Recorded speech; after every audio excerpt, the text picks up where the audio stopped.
Am I the jerk for not waking my family member up in time to leave for their doctor's appointment and causing them to be late? My father, who is 51 years old, had a doctor's appointment in the city, 1 hour and 30 minutes away. Since the drive is so long, he asked me earlier that week if I would like to come with him to keep him company and to look after his 2 dogs. I agreed since I work later that evening and his appointment was for 8 a.m.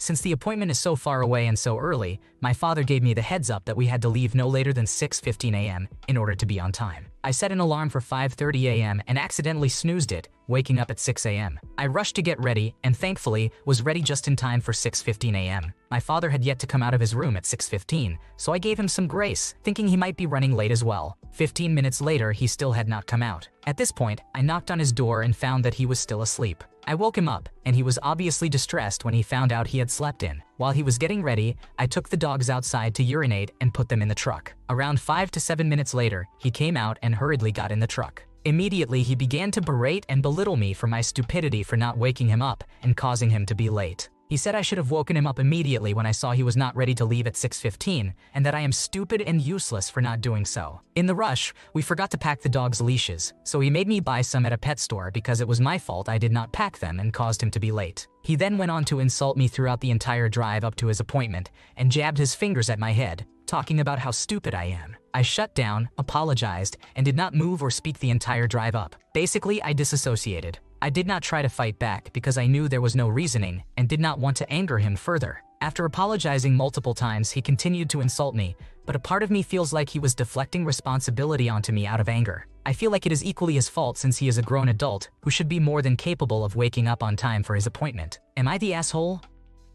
You are not the problem. It's entirely his fault. He's an adult, and it's his responsibility to manage himself. He projected all of his feelings about himself onto you, and this is how generational trauma continues. If you don't have one already, I would find a good therapist to talk about setting boundaries with your dad. Would I be the asshole if I planned a baby shower after declining my partner's mom's offer? My female partner, who is 29 years old, and I, a 30-year-old male, are expecting our first child together. I have one child, a 9-year-old daughter from a previous relationship. Our families have never met. I met his parents a couple of times, but there is a language barrier as they speak almost no English, and I do not speak Spanish. His family is small and does not have many gatherings. He also does not initiate us spending time with them. When his parents found out I was pregnant last March, his mother offered to host a baby shower at her home with her family friends, none of whom I have met. My boyfriend told me it was solely up to me if I wanted to. He even volunteered to take the blame in telling his mother no way tao. I told him I appreciated the thought, which I did, but respectfully declined. I would not know anyone and the language barrier makes it harder.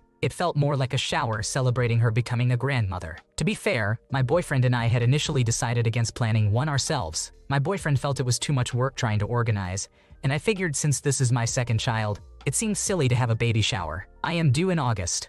My mother has been trying to convince me for months to let her throw me a brunch, but I kept turning her down. After a long conversation yesterday, I started to think it sounded like a nice idea. I asked my boyfriend if he thinks his mother would be hurt if I planned a small shower with my mother. I would let him decide if we should invite his mother and sister, or if it would be better not to have them find out to avoid hurting feelings. To my surprise, since he has been nonchalant, he got upset and asked why I said no to his mother in March, but now saying yes to my mother. He said I already know his mother would be uncomfortable, not knowing anyone there the way that I would be, not knowing anyone at her house. He also said his mother would probably feel hurt because she offered to plan one for me, but I said no. I told him at that time I did not want one, but things change, and I am more comfortable planning it this way with people I know. The last thing he said to me about it is that if I say yes and plan a celebration with my mother or friends, I am an asshole.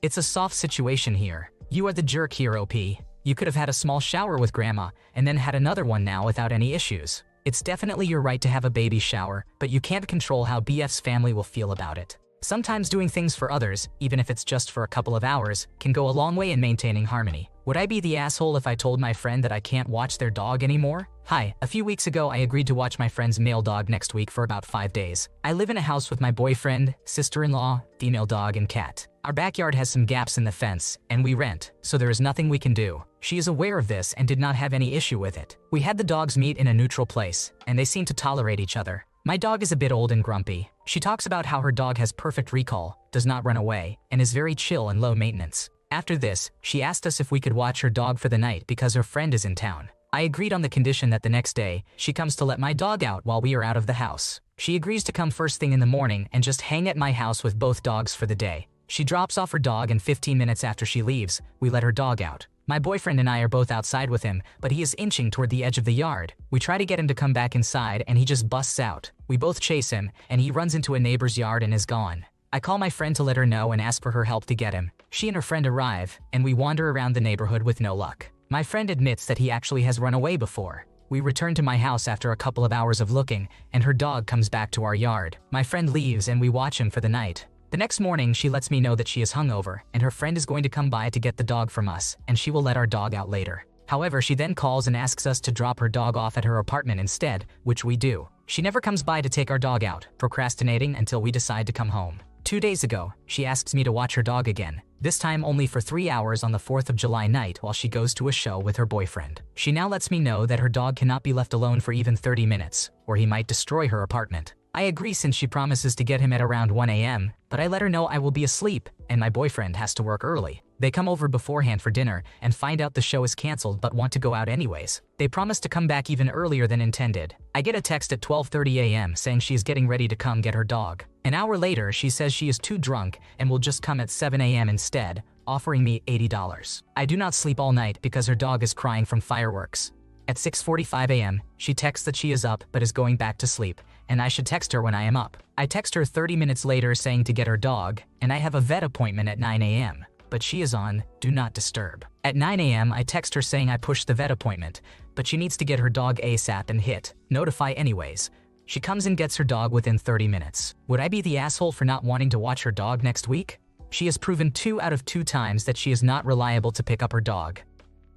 You haven't done anything wrong. There has been too much difficulty on your end already, and she has disregarded your schedule. You've gone out of your way to watch her dog, but she lied about the dog's behavior and put you in a difficult position. Everything else is just more proof that this person cannot be trusted. Am I the jerk for not paying for my future sister-in-law's hotel room at our wedding? I am marrying my wonderful fiancé next year in Vegas. We are going budget-friendly by getting married at the Little White Chapel and not having an actual reception or party afterward.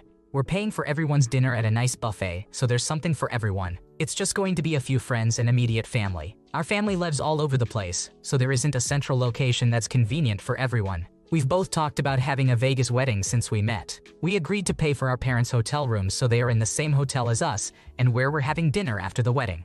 They just have to pay for their plane tickets. Kind of pricey, but my parents don't have the money to spend on the hotel, so we decided to be fair and pay for both sets of parents to be there. After hearing we're paying for the parents' rooms, my fiancé's sister is reaching out asking if we're paying for her room as well, since she doesn't have the money for it. He explained that we're only paying for the parents, but she can ask to share with their parents since there are 2 queen beds in their room. She wants to bring her boyfriend, and his parents won't allow her to share a room with them and him.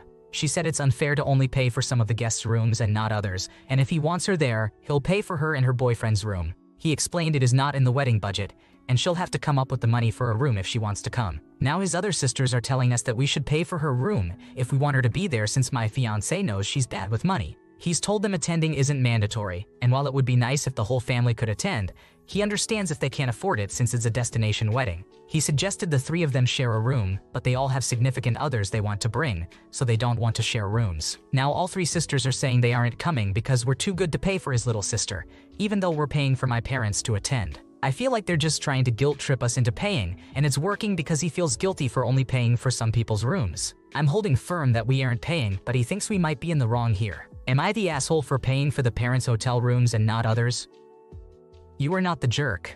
Destination weddings always come with people being unable to attend, and that's just part of it. If his sisters feel so strongly about it, maybe they should chip in and help pay for her. You have a budget and her room isn't in it. Stand your ground and don't let them pressure you into paying for something you're not obligated to cover. Am I the jerk for not selling my mom's camera this morning? For context, my mother has a severe gambling addiction. I've watched her lose thousands of dollars and tried to stop her, but it's out of control. This all started when her mother was diagnosed with terminal cancer and only had 2 weeks to live. Since then, my mother has been on a downward spiral. My mother bought a $500 camera with her mother's life insurance money. It was something she always wanted, and it means a lot to her. My rent increased by $200 per month last year, making it hard for me to afford food. My mother knows how much I've been struggling. Despite earning more and having her boyfriend's income, we split the bills evenly. I spend $500 of my $700 monthly income on rent, while my mother gets around $1,800 per month, and her boyfriend has a full-time job, a government grant, government assistance, and child tax benefits. Yesterday we talked about money, and my mother said the extra $200 per month for rent was nothing to her and not to worry about it. So I paid $300 for rent, and she said that was fine. However, this morning she was screaming at 7 a.m. about needing money for a bazaar event. Then I heard her yelling about not landing on a specific number because she was trying to earn rent money when she told me last night it was totally fine. She must have already lost some, and so now she was trying to earn it back. She then asked me to sell her camera at a pawn shop because she hasn't used it. I think she's going to gamble the money away, and we ended up yelling at each other, making my little brother cry. My mother blames me for making my problems her problems and for them not going to the event. In reality, even if I sold the camera, she could lose the money gambling. He thinks it's my fault because he loves and believes his mother. And he thinks it's my fault he's not going,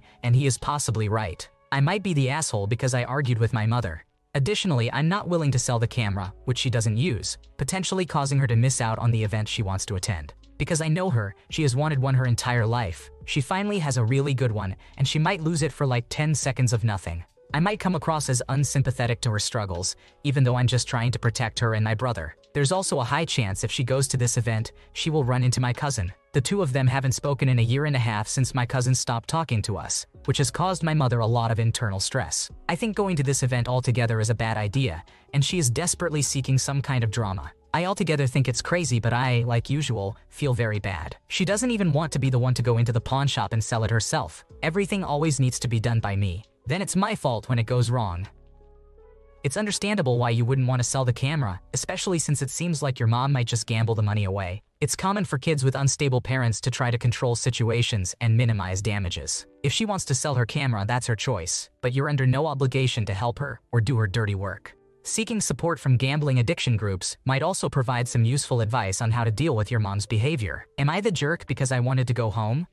Today, two of my friends, my partner, and I went to a festival and market event in a city an hour away. It was fun. We spent about 6 hours walking around and enjoying all the food, music, shops, and festivities. From my understanding, we were going to stay until we saw everything, then go home. Apparently, the plan changed to, if we get done early, we will go to the city mall for a few hours. I was not made aware of the change of plans because this was something my two friends and my partner discussed while hanging out at the beach on a day I was working, and nobody told me. The issue is, I am autistic. Autism requires planning, routine, and regime. Along with autism, I have a hypermobility disorder that causes me significant amounts of joint and tendinitis pain during almost any physical activity, especially walking since most of my pain is in my ankles and knees. I need a cane to walk when it gets bad. This disorder also requires planning, routine, and regime. Everyone is aware of both my autism and pain. By hour 3, I was pushing myself to keep up with my friends. By hour 5, I was pushing myself past a pain boundary to not bother anyone. By hour 6, I was exhausted, in pain, and completely overwhelmed. But it was all okay because it was around 5 p.m. and we were going to go home. That's when they dropped the bomb about going to the mall. I immediately responded with confusion that led to pure panic. I could not walk anymore. I have to work tomorrow. I cannot keep going.